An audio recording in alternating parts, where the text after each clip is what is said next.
Teve uma certa feita, eu vi uma história de uma pastora contando que há muitos anos atrás teve uma história de um pastor na igreja, uma jovem que tinha 1 ano e pouquinho que estava na igreja.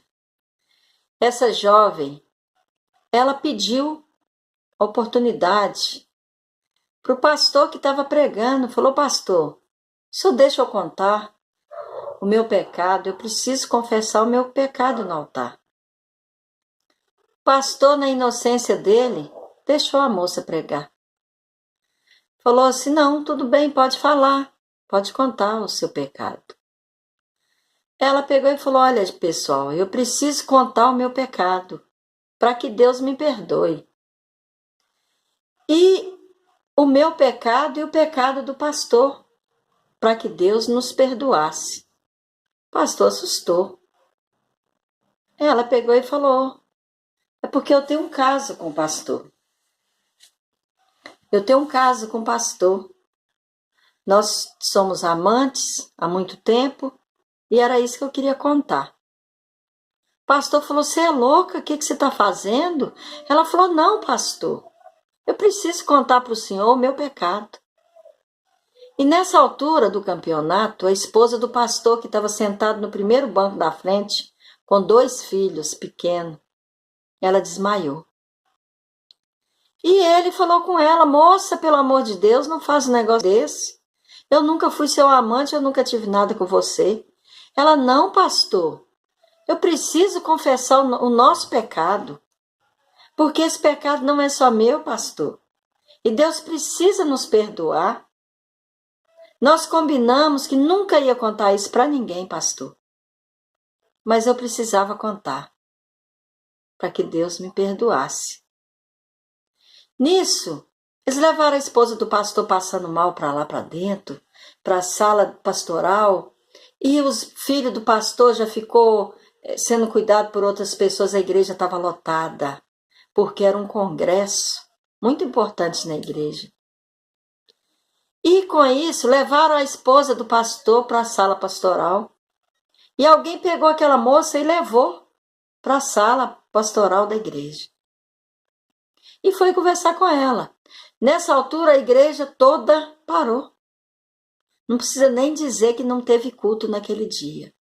Não teve mais o congresso. Acabou com o culto. Aí, a moça, a esposa do pastor, né, já tinha acordado, e aquela coisa toda. A esposa do pastor falou: moça, não faz isso que você está fazendo. Eu confio no meu marido.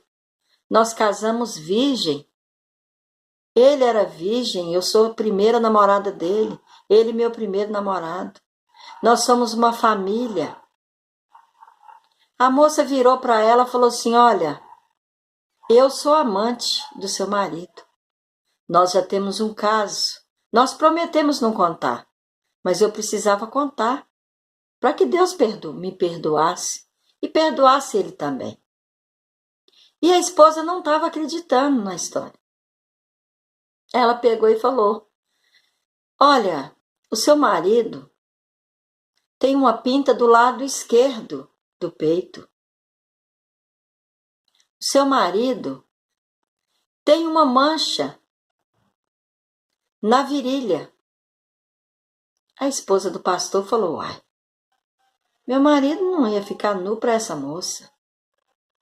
Ela pegou e falou: não, isso é só para a senhora acreditar no que eu estou falando. Mas como que ela viu a virilha do meu marido? Não, isso eu estou só te provando que eu estou falando a verdade. Aí nisso, meus irmãos, deu confusão, a esposa do pastor foi embora, separou dele, ele não sabia o que fazer. A igreja tomou a credencial daquele pastor. A igreja expulsou aquele pastor da igreja. E aquele pastor foi embora para um sítio na roça e sumiu para esse sítio. E a esposa do pastor largou, separou, foi embora. Ele perdeu casa, perdeu filho, perdeu esposa, perdeu família, perdeu a credencial dele de pastor, perdeu a igreja. E foi morar num sítiozinho. E nunca mais ninguém viu falar daquele pastor. Passaram-se 20 anos. Quando passou 20 anos, chegou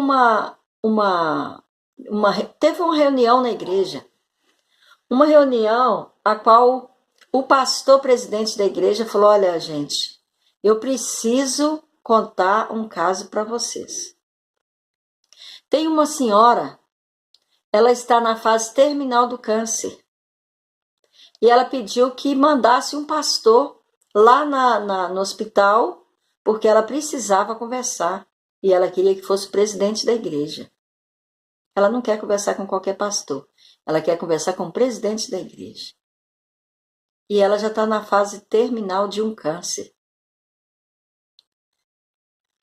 O pastor foi lá conversar com essa senhora. Aí o pastor falou: olha, eu preciso devolver a credencial daquele pastor que há 20 anos atrás aconteceu um fato assim, assim, assim, assim. E contou a história daquele pastor. E essa senhora que está na fase terminal do câncer falou que precisava conversar com o presidente da igreja. E eu fui lá no hospital conversar com ela. Quando eu cheguei lá, uma senhora muito debilitada, já quase morrendo, falou comigo assim: pastor, eu preciso conversar com o senhor.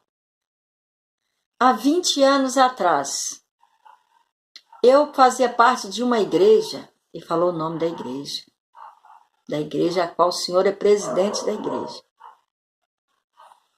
E eu falei que eu tive um caso com o pastor. Eu nunca tive nada com aquele pastor. Eu me apaixonei por ele. Ele nem sabia que eu existia.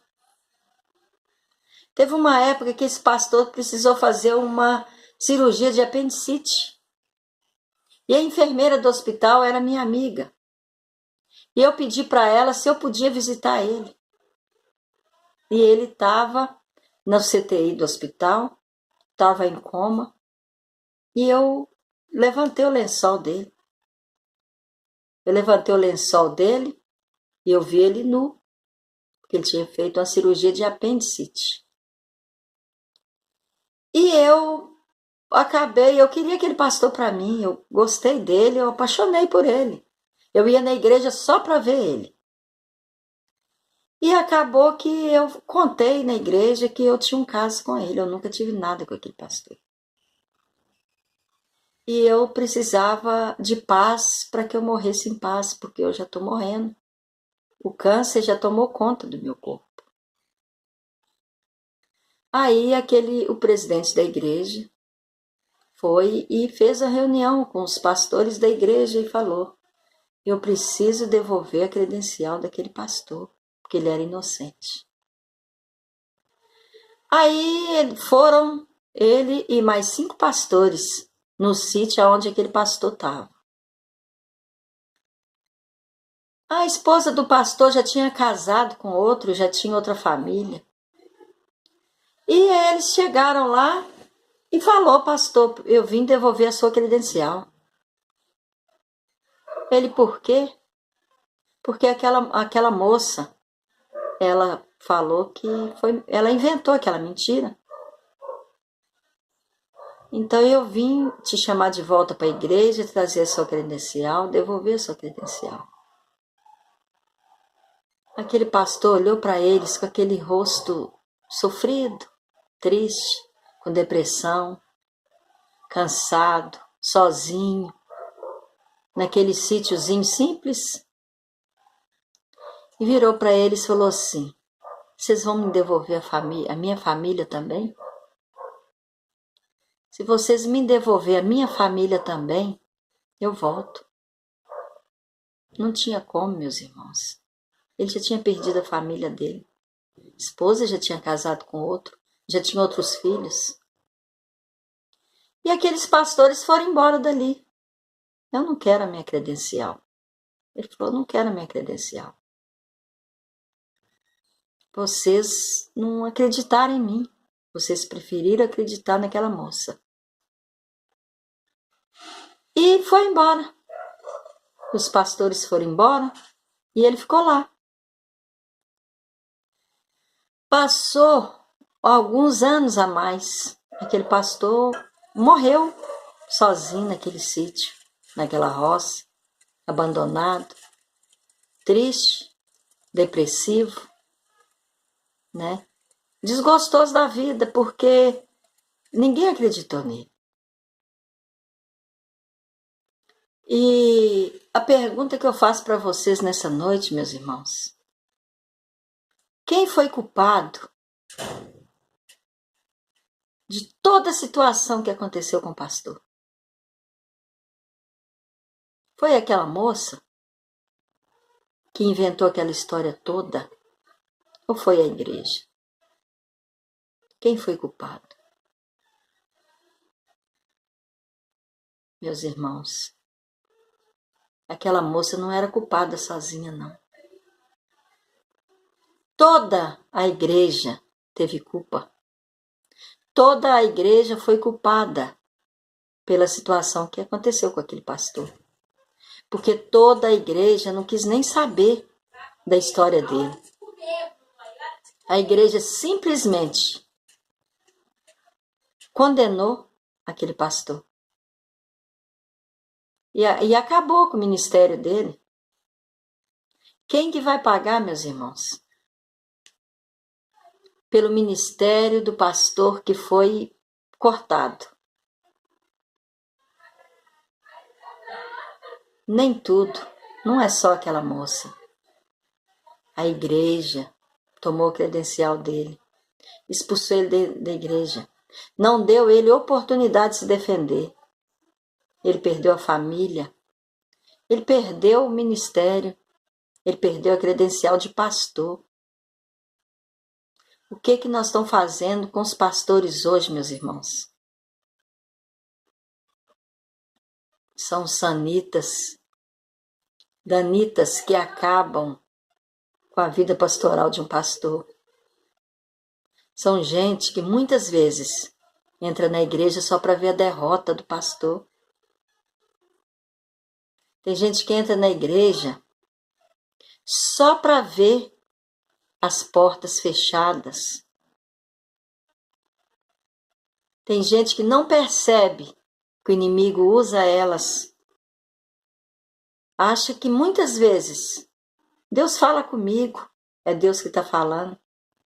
E a maioria das vezes são usadas por Satanás para destruir a casa de Deus, para destruir o ministério de um líder, para destruir uma família.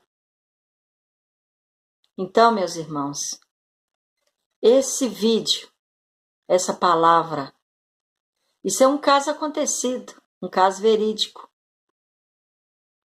E eu espero que essa palavra sirva de lição para muita gente, para que nós possamos pensar, raciocinar e orar, falar com Deus, não deixa o inimigo enganar, Senhor. Que nós possamos abrir os nossos ouvidos só para ouvir a voz de Deus. Que nós possamos ter o discernimento de saber quando é Deus que está nos usando ou quando é o diabo que está falando. Porque a maioria das vezes o diabo usa a nossa boca para nós falar coisas que não deve, para nós levantar falso a nossos irmãos, para nós acabar com o ministério de alguém, para nós, muitas vezes, acabar com uma igreja. Por causa de uma única palavra, a gente joga uma igreja no chão. Por causa de uma única palavra, uma igreja é fechada. E muitas vezes nós não percebemos, porque nós estamos abrindo os nossos ouvidos para a voz do inimigo e estamos dizendo, falando e achando que é o Espírito Santo que está nos usando, que é o Espírito Santo que está falando, e não é. A maioria das vezes é o inimigo que está falando. E nós estamos falando, Deus falou comigo. É Deus que falou. É Deus que falou. Deus não fala o tempo todo com ninguém, não. Nós somos simplesmente pobres, miseráveis. Nós somos grãozinho de areia. Quem somos nós? Pobres pecadores. Para que Deus falasse com a gente o tempo todo? Nós não somos, irmãos. Nós não somos dignos.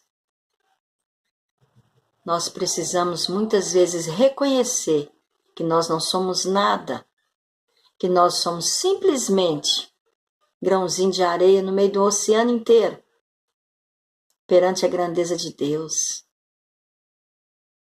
Deus não dá glória dele para ninguém, não. Deus não é Deus de confusão, não. Tem muita confusão que Deus não está no negócio, não. Deus não está nisso, não. Deus não é Deus de confusão. Deus não é Deus de confusão. Deus não é Deus de fofoca. Deus não é Deus de conversa fiada. Deus não é Deus de falso testemunho. Deus é misericordioso. Deus é amor. Deus é concordância. Deus é simples e puro. Deus é santo.